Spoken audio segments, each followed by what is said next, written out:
देना। जिनके श्रवण समुद्र समाना, जो हरदम आपके कथा श्रवण करता है। देखो मेला क्षेत्र बहुत बड़ा है, भागम भाग जिंदगी बिताएंगे तो आपके हाथ में कुछ नहीं आएगा।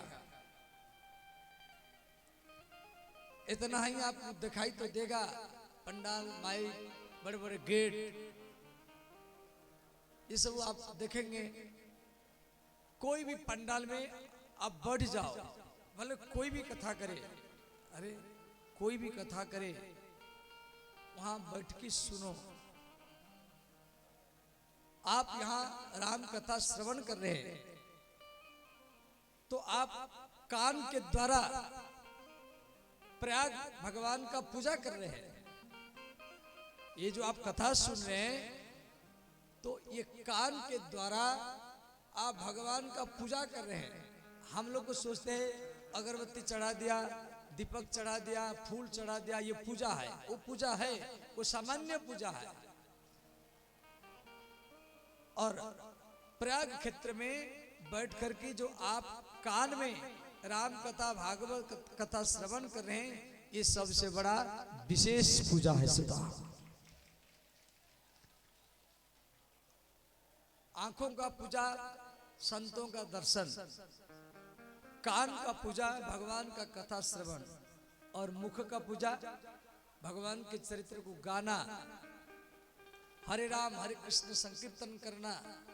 यहाँ बहुत वीर है जो रात रात भरी जाग करके यहाँ हनुमान जी के सामने वो हरे राम हरे कृष्ण कीर्तन करते हैं। हम तो अपना को धिक्कार मानते हैं जो रात रात भरी जाग करके, नींद को छोड़ करके, सुख को छोड़ करके हनुमान जी के सामने हरे राम हरे कृष्ण रात रात भरी कीर्तन कर रहे हैं। वो हमसे 1000 गुना ही अच्छा है। सुता वो भगवान के सामने हाजिर लगा रहे हैं जे ये व्यक्ति इतना समय यहां पर कीर्तन किया,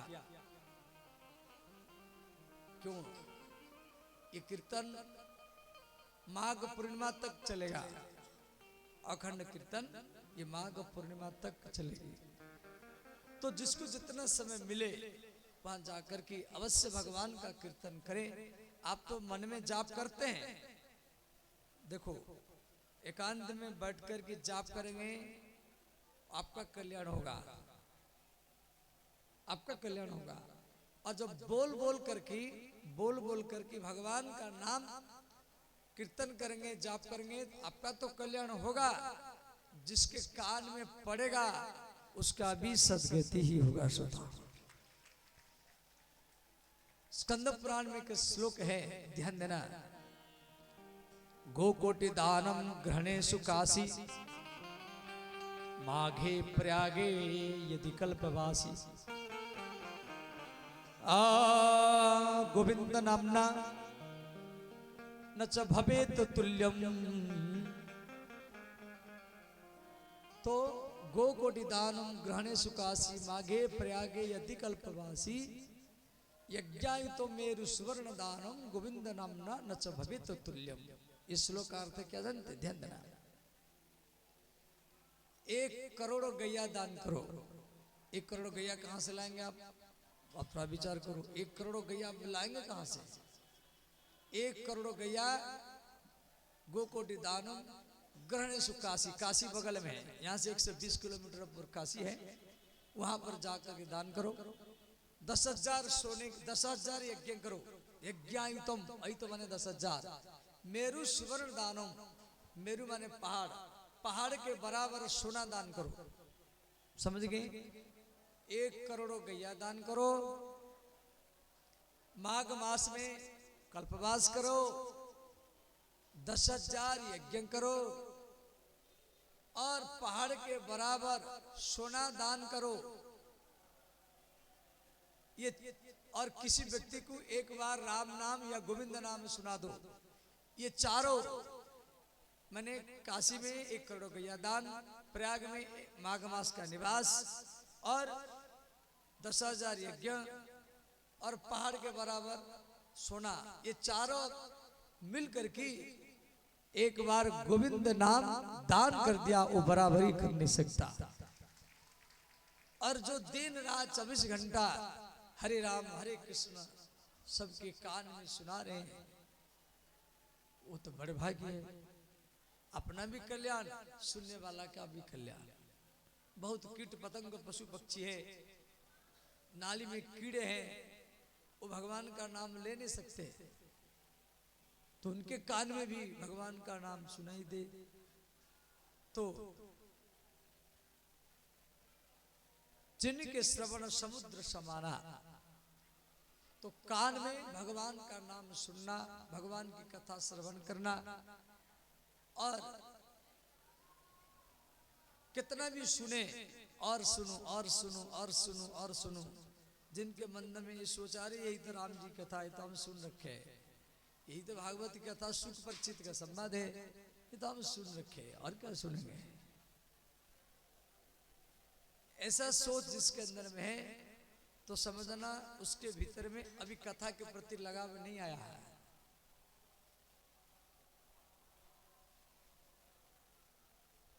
जो भगवान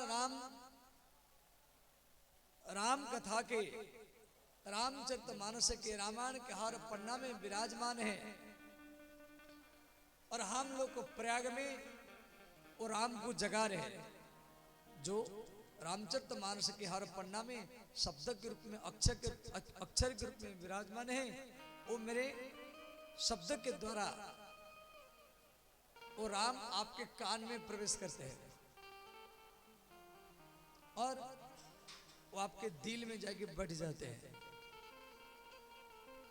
जैसे आप जहां पर सोते हैं, बैठते हैं, आप झाड़ू लगाते हैं, तो राम जी जब आपके दिल में बैठेंगे, तो स्वयं राम जी झाड़ू लेकर के आपके दिल में जो काम क्रोध लोभ मोह माया रूपी जो गंदगी है, उस स्वतः ही उसको साफ ही कर देंगे। शर्त इतना है, हम राम कथा में बैठेंगे, तभी तो राम हमारी भीतर में बैठेंगे। इसीलिए वाल्मीकि जी कह रहे हैं, हे राम जिनके श्रवण समुद्र समाना, कथा तुम्हारी सुभग सरी नाना, भरही निरंतर, भरही निरंतर। ये नहीं कथा सुन रखा हूं अब नहीं सुनूंगा। कथा सुनने वाला का प्यास और बढ़ता है, जैसे भोजन करने के बाद पेट भर जाता है, भोजन करने की इच्छा नहीं होती है। पानी पीने वाला पानी पीने के बाद में फिर इच्छा नहीं होती है, परंतु कथा में उल्टा है। कथा सुनने वाला का मन में और सुनो और सुनो और सुनो। यदि ये सोच आपके अंदर में आ रहा है, तो समझना जे राम जी की कृपा आपके ऊपर हो रहा है। नहीं नहीं मैं सुन रखा हूं, यहाँ क्या सुनना है, चलो आगे चलो, वहां 2 मिनट और आगे चलो, वहां 2 मिनट। कुंभ में कथा कहना बड़ा कठिन है। 10 आदमी आए, 2 मिनट बैठे फिर भागे, फिर 5 आदमी आए, 2 मिनट बैठे फिर वो भागे, फिर 2 आदमी आए, फिर 10 आदमी आए, वो भागे। कुंभ में ऐसा स्थिति होता है। परंतु आप सब सनातन भागवत परिवार के हैं, और सब तो चेहरा सामने से सबको जानते हैं, भले नाम जाने या न जाने। क्यों यहाँ जितना व्यक्ति बैठे हैं, प्राय सबकी गांव में हम भागवत कथा कर चुके हैं। कुछ उड़ीसा के लोग हैं यहाँ पर जो आगे बैठे हैं, उनको हिंदी समझ में आता या नहीं आता मैं तो बता नहीं सकता।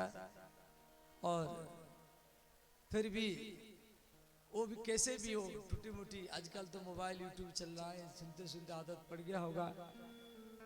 तो इस प्रकार हे राम जो आपका कथा हरदम श्रवण करता है, उन्हीं के दिल में आप बैठना, ये राम जी का प्रथम निवास प्रमाण पत्र, 14 निवास प्रमाण पत्र यहाँ पर वाल्मीकि जी राम जी को दिए हैं। तो उसमें एक हम चर्चा कर रहे हैं। आप घर में निवास प्रमाण पत्र बनाते ना, जिसमें फलानी प्रांत का हूँ, फलानी जिला का हूँ, फलानी प्रखंड का हूँ, अमुक गांव का हूँ, मेरा नाम ये है, सब निवास प्रमाण पत्र बनाते हैं। तो राम का यहाँ निवास प्रमाण पत्र क्या है? जो प्रयाग में आकर के महाकुंभ में मेरा कथा श्रवण करते हैं और उनके दिल में मैं सदा के लिए रहूंगा, यही मेरा प्रथम निवास प्रमाण है। और यहाँ कथा सुन करके घर को जाएंगे, जाते समय ये दृश्य याद आएगा। ट्रेन में जाएंगे तो भी मन प्रयाग में रहेगा, अपना अपना घर में जाएंगे तो भी आपका मन प्रयाग में रहेगा। घर में नहाएंगे, खाएंगे, सोएंगे तो भी आपका मन प्रयाग में रहेगा। इतना ट्रेन और इतना कथा कीर्तन हो रहा है, और बिहार में, बंगाल में, उड़ीसा में, उत्तर प्रदेश में, वृंदावन में, सूरत में, दिल्ली, बम्बे में जाएंगे तो भी आपका मन प्रयाग में रहेगा। और मरते समय में प्रयाग का याद आएगा तो भगवत धाम को ही प्राप्त हो गए। क्यों? व्यक्ति जिस चीज को सुनेगा, जिस चीज को देखेगा, वही उसको मरते समय में याद आता है। मरते समय में कई व्यक्तियों को बाल बच्चों का याद आता है। जब मैं मर जाऊंगा मेरे बच्चे कैसे क्या करेंगे, ये जमीन का जुताई कैसे होगा, ये घर अधूरा ये कैसे कंप्लीट होगा, मेरे बिना मेरे पोता, मेरे नाती, मेरे पत्नी कैसे जिंदगी जिएंगे, ये सोच प्राय 90% लोग को आता है मरते समय। 90% लोग को, 10% लोग हैं जो मरते समय में भगवान का याद करते हैं। या क्यों? देखो, व्यक्ति जब पाप करता है तो छुप कर की करता है। कोई पाप करेगा ना, छुप कर की करेगा, जब मुझे कोई ना देखे, सावधान होकर करेगा। और जिस चीज को आप छुप कर के करेंगे, जिस चीज को आप छुप करके करेंगे, सावधान होकर करेंगे, और वही चीज आपको मरते समय में याद आएगा। इसीलिए यहां जितना भजन करेंगे, छुप कर के करेंगे, तो वही आपको याद आएगा। लोचन चातक जिन करि राखे, रहई दरस जलधर अभिलाषे।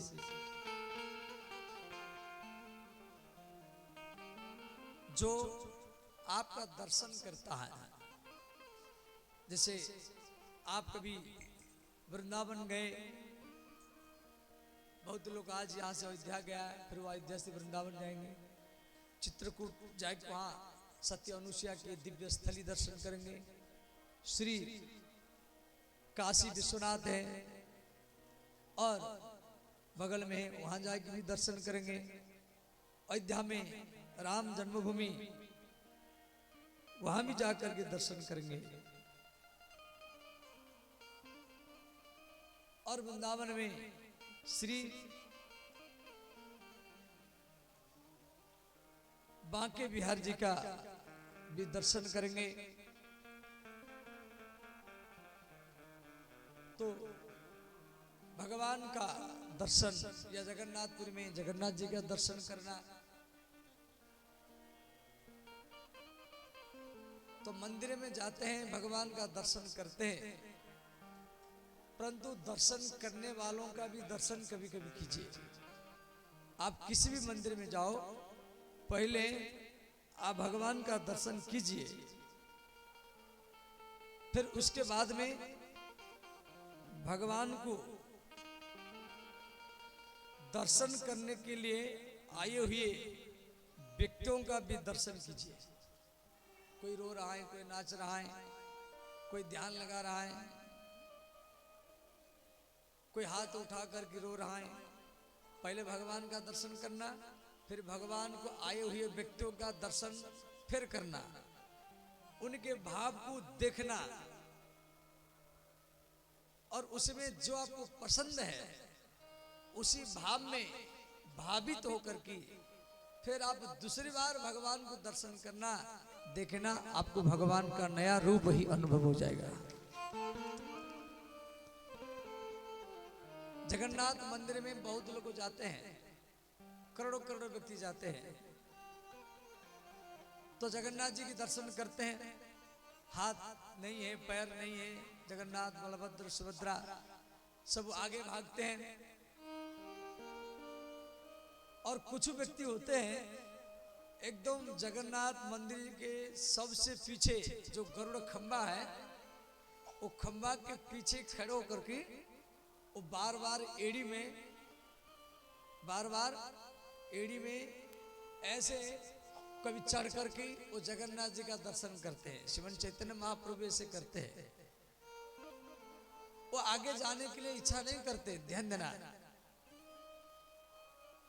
जो जगन्नाथ जी के सबसे पीछे खड़े होकर के दर्शन करता है और जो आगे धक्का मक्का करते हुए आगे जाता है, दोनों दर्शन में अंतर है।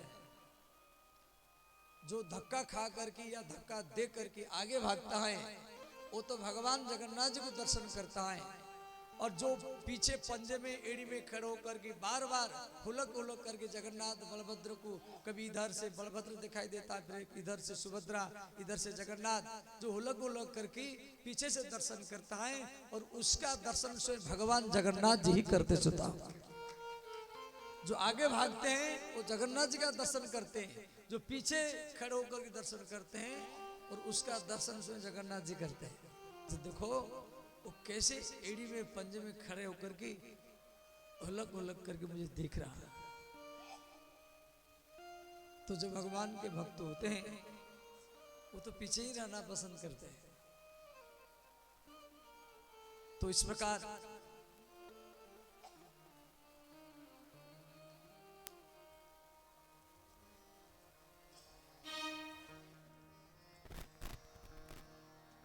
बांके बिहारी मुझे देना सहारा, बांके बिहारी मुझे देना सहारा, बांके बिहारी मुझे देना सहारा, बांके बिहारी मुझे देना सहारा, कभी छूटी जाए ना, कभी छूट जाए ना दामन तुम्हारा, बांके बिहारी मुझे देना सहारा, बांके बिहारी मुझे देना सहारा।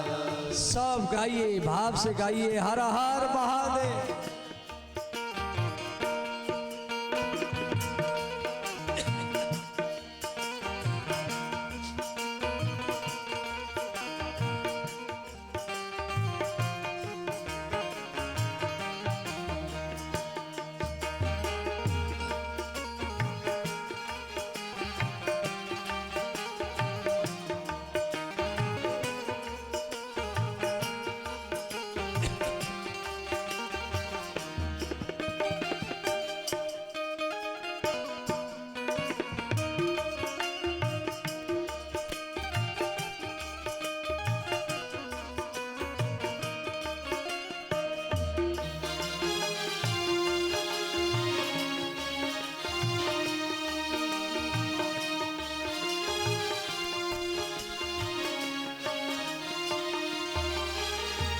देखो जगन्नाथ मंदिर में जो विशेष श्रद्धालु होते हैं वो पीछे खड़े होकर के दर्शन करते गरुड़ खंबा के नीचे पीछे।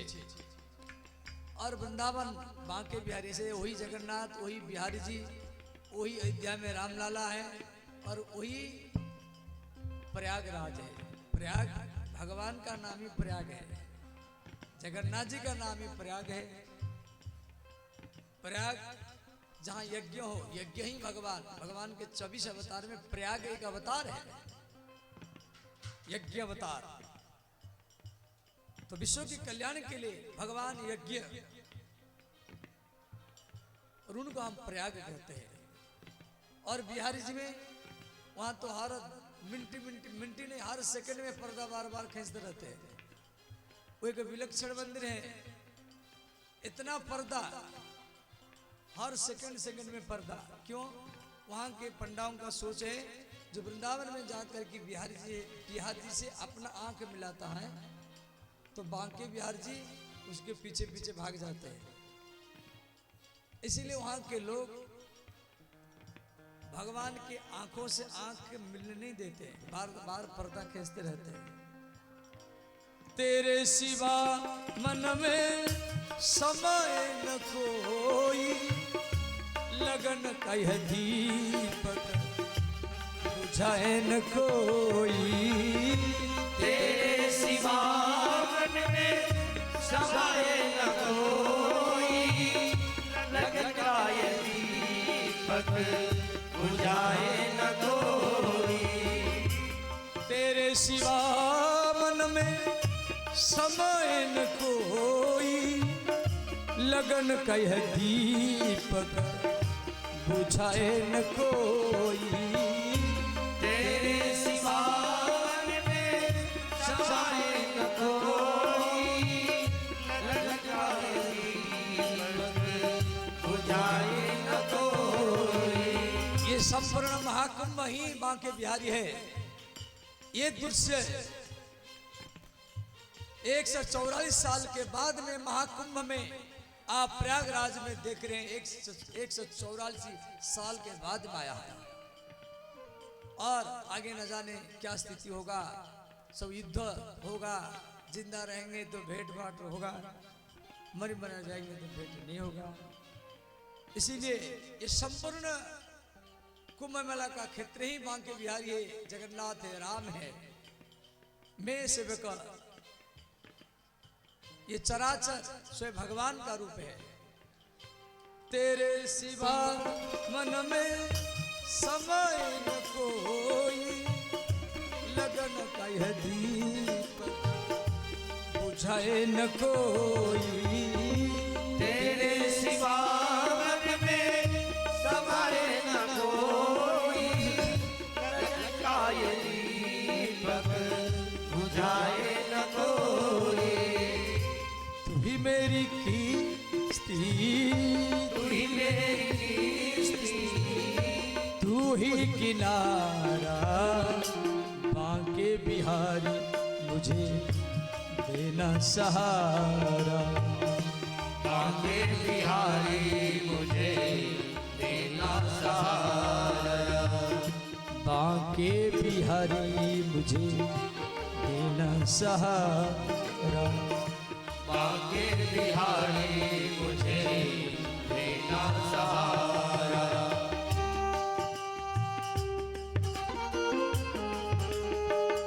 सब गाइए, दोनों हाथ उठा करके भाव से गाइए।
रास्ते से हटाती है दुनिया, इशारे से मुझको बुलाती है दुनिया।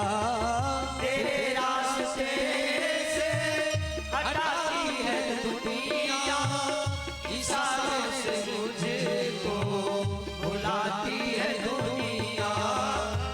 तेरे रास्ते से हटाती है दुनिया, इशारे से मुझको बुलाती है दुनिया। तेरे रास्ते से है दुनिया, इशारों से मुझको बुलाती है दुनिया। देखो न हर जन में, देखो न हर जन में दुनिया का सारा, बांके बिहारी मुझे देना सहारा।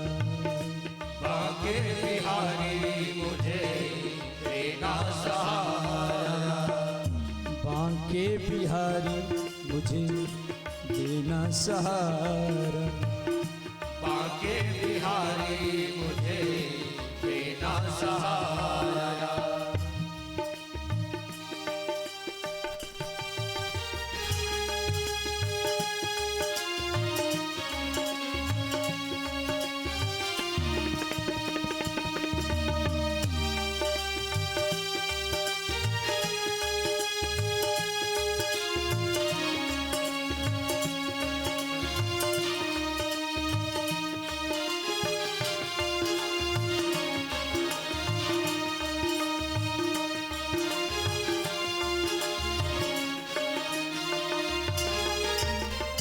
बड़ी भूल की जो मैं दुनिया में आया, मूल भी खोया और ब्याज भी गमाया। बड़ी भूल की जो मैं दुनिया में आया, मूल भी खोया और ब्याज भी गमाया। बड़ी भूल की जो मैं दुनिया में आया, मूल भी खोया और ब्याज भी गमाया। बड़ी भूल की जो मैं दुनिया में आया, मूल भी खोया और ब्याज भी गमाया। दुनिया को प्यारे मुझको, दुनिया को प्यारे मुझको भेजो न दोबारा। बांके बिहारी मुझे देना सहारा। बांके बिहारी मुझे देना सहारा। बांके बिहारी मुझे देना सहारा। बांके बिहारी मुझे देना सहारा। सब गाइए, दोनों हाथ उठा करके भाव से गाइए।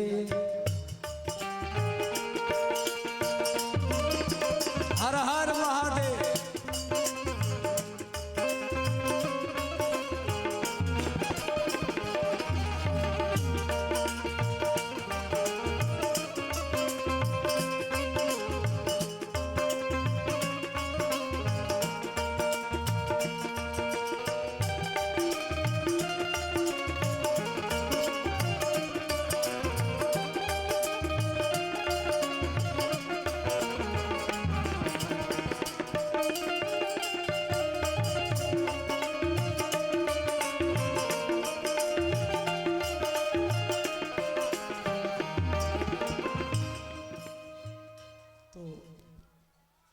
श्री दर्शन तो जो कथा सुनता है, हे राम आप उनके दिल में रहना। दूसरा प्रमाण पत्र है जो आपका दर्शन करता है, जो आपका दर्शन करता है। लोचन चात जिन्हें करी राखे, रही दरस जलधर अभिलाषी। और इस प्रकार सुनने वाला का और दर्शन करने वाला का ये दो प्रमाण पत्र है, राम जी के निवास प्रमाण। अब तीसरा, जसु तुम्हारा मानस विमल हंस ने जीना जासु, मुकुता हल गुण गण चुनई राम बसो हियतासु। तीसरा क्या है, हे राम जो आपके चरित्र को गाता है, ये हो गया बोलने वाले व्यासों के। भाई कोई भी व्यास कथा भी करेगा तो उसका मन तो भी भगवान में रहेगा ना, वरना तो कर नहीं पाएगा ना। तो जो बोलने वाले उन्हीं के हृदय में भी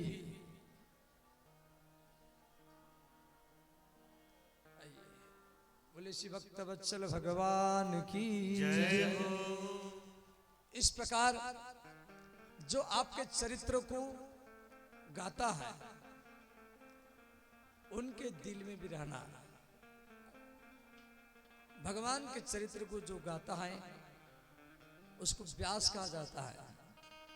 वो रामलीला का व्यास हो या कृष्णलीला का व्यास हो या लिखने वाला हो या रामायण पाठ करने वाला हो या भागवत पाठ करने वाला हो, भले प्रवचन नहीं आता है, सिर्फ पाठ भी करे वो भी व्यास है।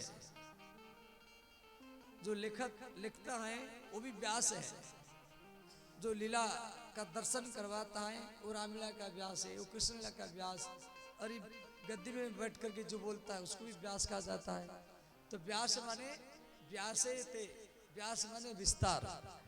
व्यास शब्द का अर्थ विस्तार और समास माने छोटा करना और व्यास माने विस्तार करना। तो जो कथा का विस्तार करे, वेदों का विस्तार करे, जो आपके चरित्र को गाए, आप उनके हृदय में वास करना। और चौथा, प्रभु प्रसाद सुचि सुभग सुबासा सादर जासु लहई नितनासा। तुम ही निवेदित भोजन करही प्रभु प्रसाद पट भूषण धरही। चौथा ध्यान देना, घर में कुछ भी हो, कपड़ा लाए पहले भगवान को चढ़ाओ और प्रसाद रूप में आप स्वीकार करो।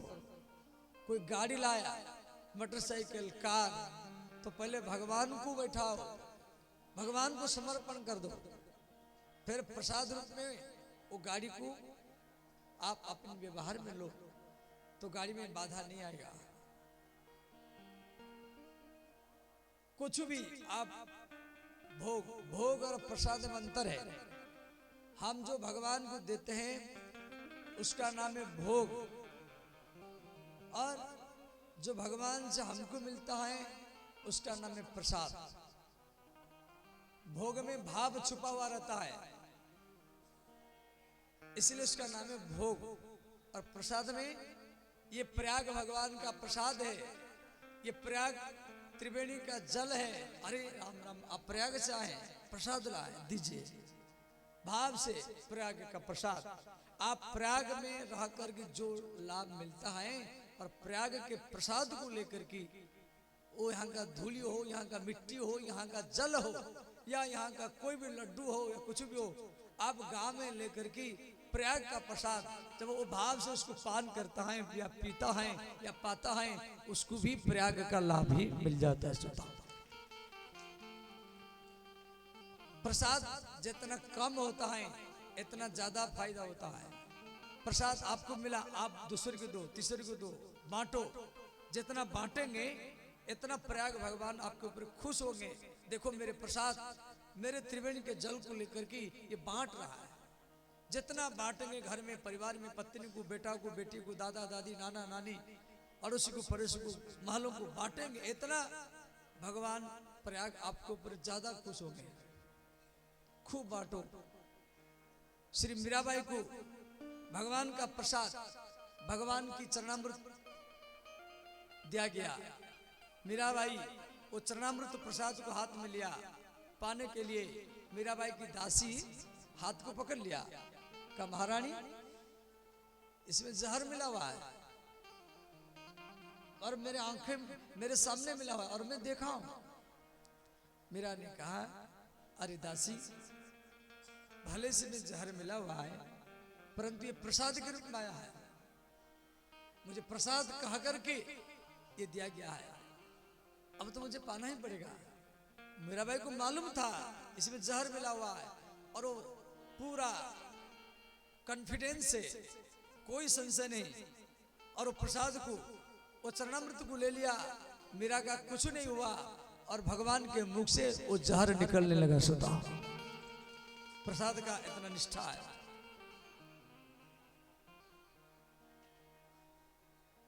राजा कुलशेखर, एक कुलशेखर नाम के राजा थे, ध्यान देना। वो जगन्नाथ भगवान के अनन्य भक्त थे। तो एक बार जगन्नाथ भगवान के जो पंडा था, पुजारी, वो जगन्नाथ भगवान का प्रसाद लेकर के वो राजा के घर में गया और कहा, महाराज ये प्रसाद है जगन्नाथ भगवान के, इसको लीजिए। तो राजा उस समय जुआ खेल रहे थे। तो राजा लोग को जुआ खेलते हैं। तो पुजारी दूसरे बार रिपीट किया, महाराज ये जगन्नाथ जी के प्रसाद है, उसको लीजिए। फिर भी राजा कुछ नहीं कहा। फिर तीसरी बार कहा। अंत में 3 बार पुजारी राजा को प्रसाद दिया। बार बार किला किला करके राजा सुना भी नहीं, प्रसाद लिया भी नहीं, वो नजरांद कर दिया। तो पुजारी वापस चला गया, प्रसाद लेकर के वापस चला गया। जब राजा जुआ खेल समाप्त हो गया तो राजा मंत्री को कहा, जब मंत्री जी जगन्नाथ भगवान का प्रसाद अब तक नहीं आया, पुजारी हर रोज पहले मेरे पास लाते थे। तो मंत्री ने कहा, महाराज पुजारी तो प्रसाद लेकर के आया था, आप जुआ खेल में इतना लीन थे, वो 3 बार आवाज दिया, आप सुने भी नहीं। तो राजा को बड़ा पश्चाताप हुआ। अरे पुजारी आया, 3 बार कहा और मैं जुआ खेल में इतना लीन रहा और प्रसाद का अनादर किया, बेइज्जत किया, प्रसाद वापस चला गया। राजा को 1 दिन, 2 दिन, 3 दिन, 4 दिन, 5 दिन, 10 दिन हर दम ये कमी का महसूस हुआ। ये मैं बहुत बड़ा भूल किया हूँ, ये मैं बहुत बड़ा गलत किया हूँ। प्रसाद दिया गया और मैं स्वीकार नहीं किया, जुआ में खेलता रहा। तो मंत्री ने कहा, महाराज आप इतना चिंतित क्यों हैं? राजा ने कहा, शिवरेन चला। जब मंत्री जी, मुझे रात में नींद नहीं आता है, एक भूत मुझे सताता है, वो मुझे सोने नहीं देता है, वो हरदम मुझे तड़पाता है, इसीलिए आंख में नींद नहीं आता है। तो चेहरा ऐसे हो गया। तो भूत ने, मंत्री ने कहा, महाराज आप जहां सोते हैं वहां भूत आता है, वहां पर भूत आता है, प्रेत आता है, आपको सोने नहीं देता है। ऐसा किया जाए, आप जहां सोते हैं आज वहीं पर मैं सोऊंगा। मंत्री ने कहा राजा को, जे आप जहां सोते आज हम स्वयं वहीं पर सोएंगे। तो राजा दीवार के सहारे में सोते थे। उसी दीवार में एक छेद था, उसी दीवार में एक छेद था। तो मंत्री पलंग के ऊपर सो गए। मंत्री ने क्या किया, एक तलवार लिया, तलवार। जब भूत आएगा पहले भूत को काटूंगा, मारूंगा। अब मंत्री को भी नींद नहीं आया है। जब राजा यहाँ पर 14 दिन से उसको नींद नहीं आया है, अभी भूत आएगा, अभी आएगा, अभी आएगा, अभी आएगा। 10 बजा, 11 बजा, 12 बजा, 1 बजा। तो वो जो दीवार की छेद में 2 हाथ दिखाई दिया, वो दीवार की छेद में 2 हाथ दिखाई दिया। तो भूत हाथ में मिट्टी लेकर की, धूली लेकर की, उस छेद में हाथ घुसा करके ऐसे उस धूली को, मिट्टी को डाल रहा है। अब मंत्री की तुरंत जग गया। वो तो लेटा हुआ था, अरे यही भूत है, यही भूत का हाथ है जो मेरे राजा को सोने नहीं देता है। तो मंत्री ने क्या किया, वो तलवार को लेकर के वो हाथ को काट दिया। सोचा है भूत का हाथ है, वो काट दिया। अब मंत्री निश्चिंत है, अब भूत का हाथ कट गया है। यही भूत हमारे राजा को डेली परेशान करता था। दूसरे दिन मंत्री नहा करके जगन्नाथपुरी के राजा कुलशेखर के पास पहुंचा प्रणाम करने के लिए, नित्य नियम था। तो देखा राजा का दोनों हाथ कटा हुआ है। मंत्री ने कहा, महाराज आपका दोनों हाथ कैसे कटा? राजा ने कहा, मंत्री वो भूत में स्वयं था। मैं इन्हीं हाथों से जुआ खेलता रहा,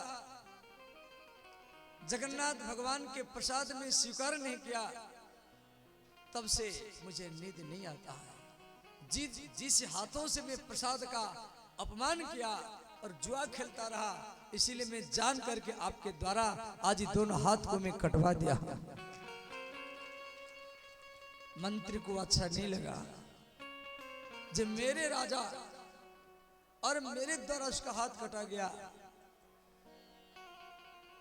ये बात भक्तमाला में लिखा गया है, श्री नाभा गोस्वामी ने ये बात को लिखा है। तो मंत्री ने क्या किया, वो दोनों हाथ को लेकर के श्री जगन्नाथ भगवान के पास गया और कहा, हे जगन्नाथ, आपके प्रसाद हमारी राजा स्वीकार कर नहीं पाए, जुआ खेलते रहे, इसी हाथों से अपमान हुआ और मेरे द्वारा यह हाथ कटवा दिया गया। ये आपके भक्त राजा कुलशेखर का हाथ है।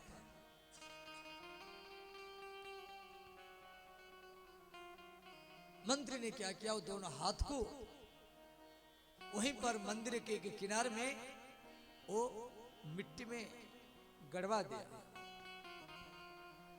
राजा को बड़ा दुख है, मैं जगन्नाथ भगवान के प्रसाद का अनादर किया, मैं भगवान के सामने कैसे जाऊं, ये मैं बहुत बड़ा भूल किया हूं। राजा कुलशेखर श्री जगन्नाथ सारा पंडा पुजारी मिलकर के राजा के पास आए। बोले, महाराज आप मंदिर में नहीं जाते हैं, मंदिर अच्छा नहीं लगता है, आप मंदिर में चलिए। तो सारा पंडा पुजारी भक्त लोग जब बोले, तो राजा कुलशेखर ने जगन्नाथ भगवान के सामने आया और आकर के वो जैसे कीर्तन होता है और कीर्तन में सब लोग करताल लगाते हैं, तो राजा रोने लगा, जो मेरे हाथ नहीं है, मैं कैसे करताल लगाऊं। और कटे हुए हाथ में ऐसे ऐसे करने लगा और जगन्नाथ जी के सामने उसके दोनों हाथ फिर पुनः आगे सुधा। तो प्रसाद निष्ठा भक्तमाला में ऐसे कई प्रकार की कथा है। प्रसाद निष्ठा, नाम निष्ठा, स्वरूप निष्ठा, जिनको भगवान मिले तो भगवान का प्रसाद मान करके जब हम स्वीकार कर लेंगे ना, उसमें कोई पाप नहीं है। मीराबाई के पास में प्रसाद रूप में आया था, भले उसमें जहर था, परंतु वो जहर भी काम बिगाड़ नहीं पाया। इसलिए प्रसाद जहां से भी मिले आप उसको बांट करके खाएं, अकेला नहीं खाए। उसको ज्यादा मिला मुझे कम मिला ऐसा कभी सोचना नहीं चाहिए। देखो, श्री जगन्नाथ दास ओडिशा के लोग कोई कुछ लोग अच्छी श्री ओडिया भागवत रे श्री जगन्नाथ दास प्रसाद बारे लिखिछंती।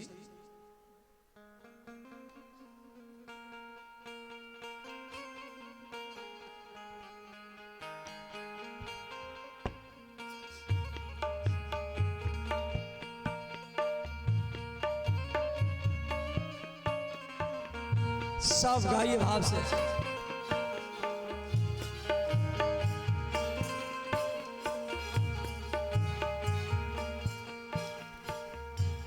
प्रसाद बांटी खाइब अल्पब भूत न कहिब। प्रसाद बांटी खाइब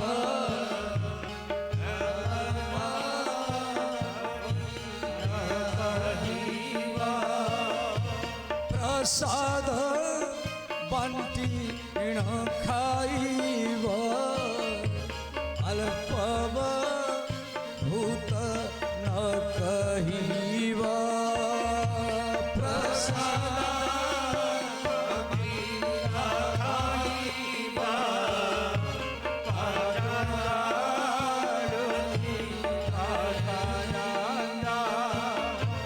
गोविंद गोविंद गोविंद पतुंगा लुची मकरंद। गोविंद गोविंद गोविंद पतुंगा लुची मकरंद। से मकरंद पान करी हेळे तरिले ब्रज नारी। से मकरंद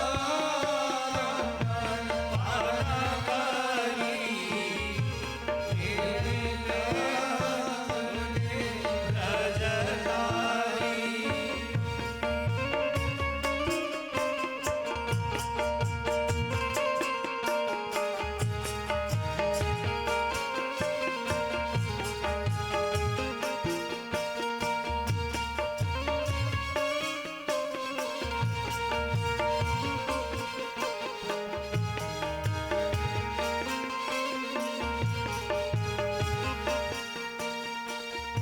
से ब्रज नारी कपय रे चित मो थाउ निरंतरे।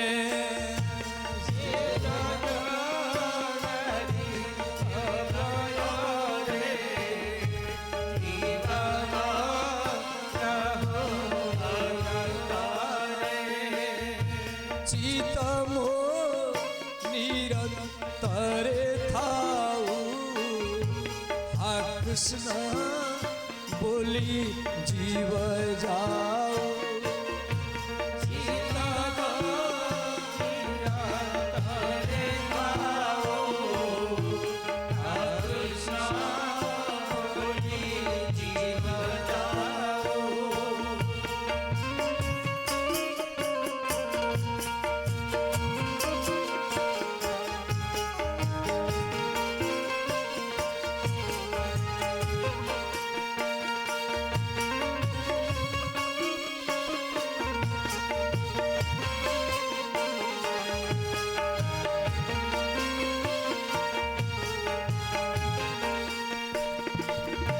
हा कृष्ण बोली जाऊ जीव मोतेऊ धर राधा धव।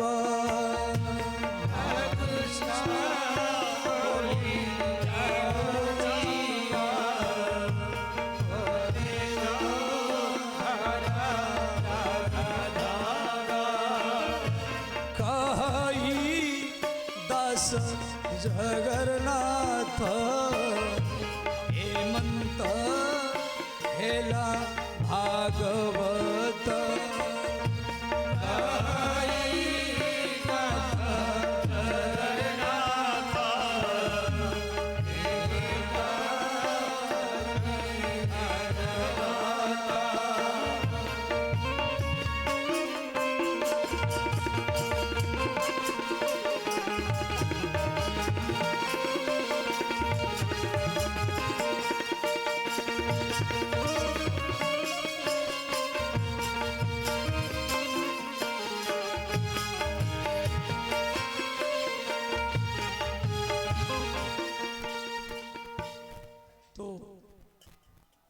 प्रिया भागवत रे श्री जगन्नाथ दास लिखछन्ति प्रसाद बांटीण खाइब अल्प बहुत न कहिब। प्रसाद अल्प हो किंवा बहुत हो, ता पाखु बहुत प्रसाद जाइछि आम पाखु अल्प कहीं आसला ये भैया भाविले से प्रसाद पूरा कृपा हुए नहीं। तो प्रसाद जितना कम होता है इतना ज्यादा फायदा होता है। तो यहाँ पर रामचरितमानस में गोस्वामी तुलसीदास जी लिखे हैं